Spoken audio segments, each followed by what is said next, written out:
Pakita ko sa inyo guys kung paano gamitin yung battery analyzer na to. So ito itsura niya guys. Ayan, Lanco lang brand, tapos Micro 500. So alam niyo na yan guys, medyo basic lang naman yung pindutan niya, 4. So fast forward na tayo, doon na kaagad tayo sa kung paano mag-check ng battery. Tara, let's go. Medyo mahaba kasi video na to kaya dadalian na lang natin. Bale, ito nga pala guys yung battery, bago lang siya. Ang size nito 2SM. Dito sa box niya may nakalagay siyang number 65D26L. Tapos nakalagay sa kanya 65AH 553cca. Sa pagkabit ng tester, kahit ano mauna, positive o negative, okay lang yan. Clip na natin dito sa negative terminal ng battery, tsaka dito sa positive. So kahit ano mauna dyan, okay lang guys. Isa sa nagustuhan ko dito, malaki yung display niya. Kitang kita mo kaagad yung voltage, ayan, 12.3. Meron kasing ibang battery analyzer, hindi kaagad lumalabas yung actual reading o yung voltage ng battery. Kaya hindi nila pwedeng gamitin pan-check ng alternator yung battery analyzer na yon. Pwede pala, kaya lang i-scan muna nila yung battery. Unlike dito sa battery tester na Micro 500, ayan, kita na kaagad yung actual reading ng voltage. Ang importante lang naman kapag nag-check ng alternator, dapat tumataas yung voltage na yan habang umaandar yung sasakyan sa pagitan ng 13.5 hanggang 14.5. So ganito guys, kapag mag-check kayo ng battery, dapat yung voltage reading ng battery nasa 12 volts pataas. Etong 12.3 na to, actually mahina yung charge na yan. Dapat sana nasa 12.5 o 12.6. Pero may dahilan kasi ako kung bakit ito yung in-example ko, ipapakita ko sa inyo mamaya.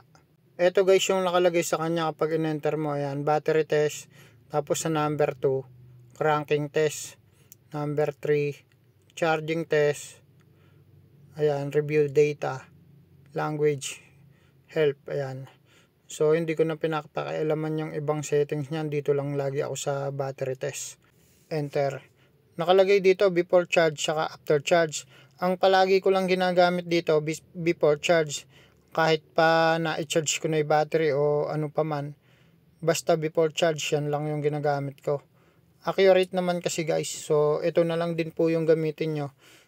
Recommended yan para hindi na po kayo palipat-lipat. Ayan, before charge, enter nyo lang pagka nakatapat na sa before charge. Dito naman yung mga klase ng battery. So yung mga car battery ng sasakyan, regular flooded lang. Meron din AGM, ayan, tapos EFB, tapos gel type. Sa pinakadulo pwede palang pan-check to ng lithium battery. So ito lagi yung ginagamit ko, regular flooded. Usually kasi yan lang naman yung ginagamit ng mga sasakyan. So ayan, enter lang din natin. Okay guys. Tapos dito may mga settings. Ang ginagamit ko lang dito yung AH saka yung CCA. Diba napansin nyo kanina sa video, yung box ng battery, may nakalagay sa kanya na AH tsaka yung CCA. Yun yung gagamitin nating settings para iset dito sa battery analyzer. So ang nakalagay dito 65AH. Ayan guys, 65AH tsaka 553cca. Yan ngayon yung gagamitin natin dito sa battery analyzer. Dito rin sa ibabaw ng battery may nakalagay, ayan na, 65AH at saka 553cca. So okay, iseset lang natin sa AH, tapos 65. Pindutin natin dyan sa AH. Tapos set lang natin ng 65. Arrow up lang para tumaas, ayan. Kapag naka-set na yan sa 65, i-enter lang natin. So, ayan, babasahin na niya yung battery o yun nga, i-check na ng battery analyzer itong battery. Parang ini-scan niya. Ayan, enter lang natin guys. Medyo matagal lang mag-reading ito pero mas gusto ko yung resulta nito. Ayan, nakalagay guys. Good recharge. Tapos yung healthy, 100%. Itong nasa kanan, 755, yan na po yung actual CCA ng battery. Ngayon guys, yung good recharge o yung nakalagay na 56% na yan, okay lang yan. Kasi nga, tataas pa naman yung voltage niyan kapag nag-charge na sa alternator ng sasakyan nyo. Ang importante kasi dyan guys, yung actual CCA, ayan, 755 pa. At saka itong internal resistance nasa 3.96, ayan. Mas maganda sa battery kapag mas mababa yung internal resistance. Based sa observation ko, yung mga battery o yung mga car battery, good pa siya kapag hanggang 6 yung resistance niya. So, minsan mayroon 2, 3, 4, 5, ganon. So, sana nagegets nyo guys. So, ayan guys, okay yung battery na to. Nakalagay sa kanya, good recharge. Tapos, pag in-enter mo pala, meron siyang QR code. Pwede kang pumunta sa website na yun, i-scan mo, mapiprint mo yung data. Parang ganon. So, hindi ko na masyadong inalam yan guys eh. Ayan. Ganun lang siya guys mag-check ng battery. So, dun lang ako palagi sa AH pumupunta.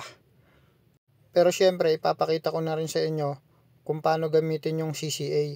So, punta lang tayo dito sa CCA guys. Ayan. Ayan, CCA. Tapos, i-enter lang natin. Iseset natin ngayon sa 553 CCA. So, ganun lang guys maggamit ng tester na to. Ayan. Babasahin nyo lang yung data na nakalagay dun sa battery syempre. Eto guys, walang nakalagay na 53. So, iset lang natin ng 555. So, ayan guys. Enter lang natin. Lalabas naman dyan yung actual CCA sa kanan. Tingnan nyo. Ayan 760 yung actual CCA. Tapos yung health niya 100%.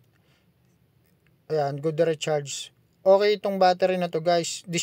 Disregard nyo na lang guys kung mababa yung charge. Kasi tataas pa naman po yung karga niyan kapag nag-charge na sa alternator ng sasakyan nyo. Siguro mga isang gamit nyo lang po. Tapos pagka pina-scan nyo na, 100% na po yung lalabas doon.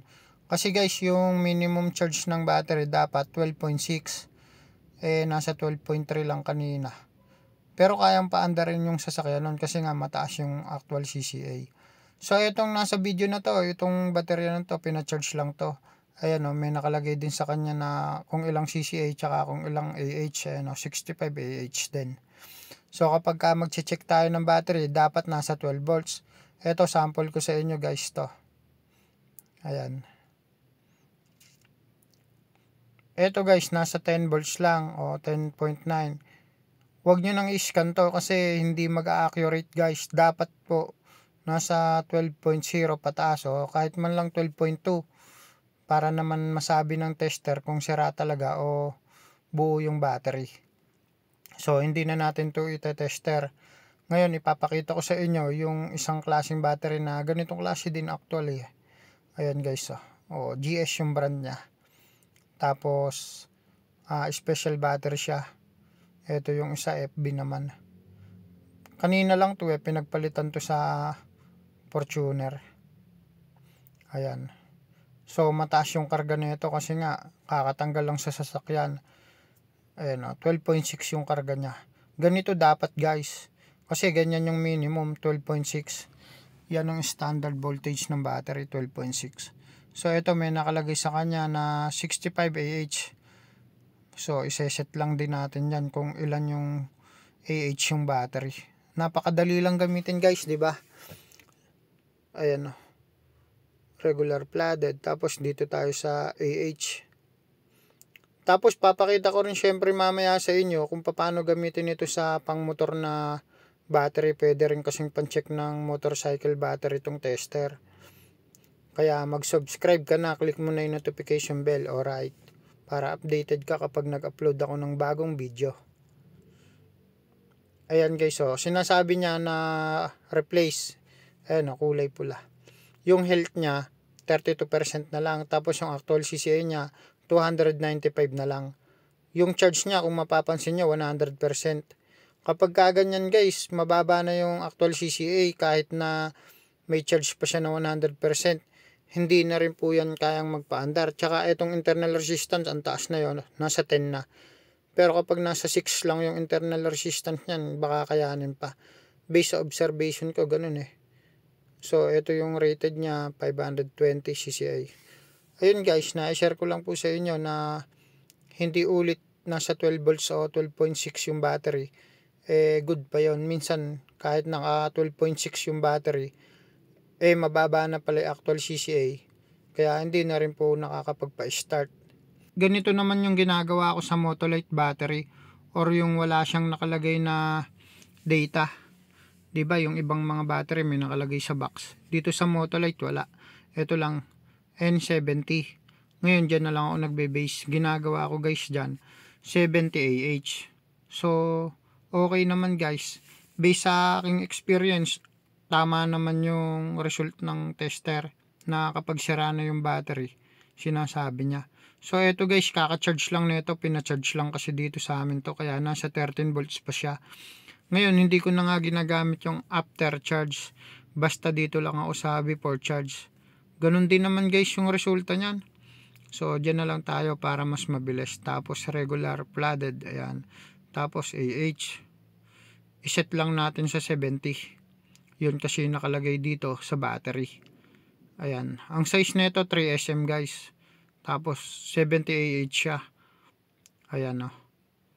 Tingnan nyo yung mga battery dito na 3SM. Kagaya nitong Yokohama. Ayan, Yokohama na 3SM. Ang nakalagay sa kanya 85 AH. Diba mas mataas yung ampere ng Yokohama.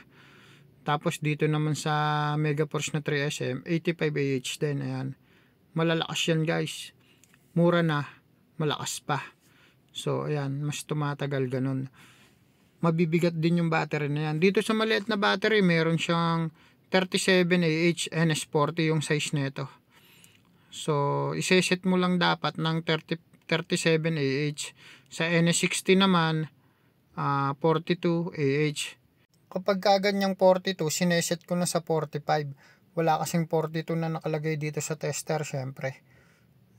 Ayan guys, 70 AH.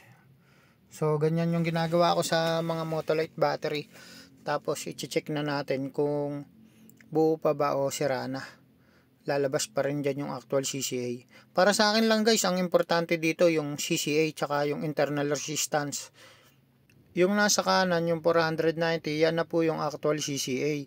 Mababa na po yan kasi kapag ka nasa 500 pababa na, medyo hirap ng paandarin yung mga diesel engine na sasakyan. Lalo na yung mga Hyundai X-Tarex, tsaka yung mga L300, ayan, makukunat starter nyan. Tsaka yung Adventure, kailangan talaga dun medyo malakas yung battery o mataas ang CCA. Tip ko lang guys, kapag ka bibili kayo ng battery, piliin nyo yung mas mabigat. Sigurado mataas yung CCA nun. So yun lang guys, sana nakakasunod kayo. May isi-share pa ako sa inyo dun sa may pang motorcycle battery. So tara guys. Ito nga pala yung 5L na tinatawag, MF5LB. Ayan. Ito yung battery na pang Honda Click, pang NMAX, pang Aerox, pang Raider, pang Sniper. So ayan, 5LB ang size niya. Tingnan nyo yung clamp niya, yung clip. O, sakto lang dito. Kaya maganda talaga yung clip na ito eh. Ayan o, 12.6 yung charge ng battery. Ngayon ganito lang siya. Seset mo lang din siya sa AH guys. Pero etong pang motorcycle battery, wala naman siyang nakalagay na kung ilang AH. Pero ang alam ko kasi sa mga motorcycle battery, nasa 10 AH lang siya, 10 ampere lang. Kaya seset lang natin ng 10 ampere. Ayan guys oh. So ayan, 10, 10, ayan 10. Okay, ayan guys, nasa 10. Siyempre, meron din yung actual CCA, yung mga battery na yan. Kadalasan nasa 140, 130, ganun. Ito, tingnan natin guys. Charan! Ayan o, good battery. O, nasa 140 o. Tapos 100% yung health, 100% yung charge. So, ayan guys, okay yan. Yung actual CCA niyan, mataas na yan para sa mga pang motorcycle.